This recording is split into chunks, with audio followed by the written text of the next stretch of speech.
Voilà, l'église de Morangis partage ça. Donc là, on est vraiment dans la prison de l'apôtre Paul, dans Acte 16, lorsque Paul et Silas, ils ont prié pour cette femme qui était possédée. La Bible dit que le diable a été dérangé là. Ah oui, parce que cette femme-là, elle faisait de la divination. Et puis Paul et Silas, ils sont venus, ils ont dérangé Satan dans cette ville, en annonçant l'évangile et en délivrant des personnes. Et ce qui s'est passé, c'est qu'ils les ont mis dans cette prison-là. Donc la prison de Paul, c'est là. Et puis vous savez, la véracité de la parole de Dieu, et puis même la science, l'archéologie confirme la Bible. Et l'année dernière, un archéologue qui était là nous expliquait ça, que ça a été prouvé scientifiquement que ici, vous voyez la prison là, ça c'est la prison de l'apôtre Paul, ça a été prouvé scientifiquement que tout autour ici là, il y a eu un tremblement de terre.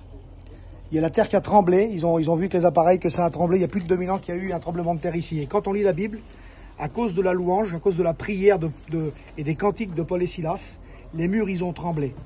J'aimerais vous dire mes frères et sœurs, que la prière, ça fait trembler les murs, la prière laisse des impacts, même 2000 ans après. Tous les gens qui ont vécu dans cette ville-là, ils n'ont laissé aucun impact. Il y a des milliers de personnes ici qui ont vécu dans la ville, on ne se souvient plus d'eux.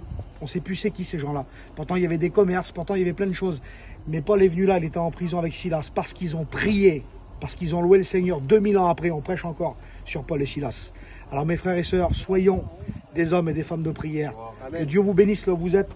Amen. Filme un petit peu pour que les frères et sœurs voient.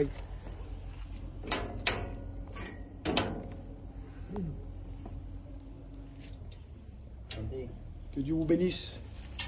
Merci Seigneur.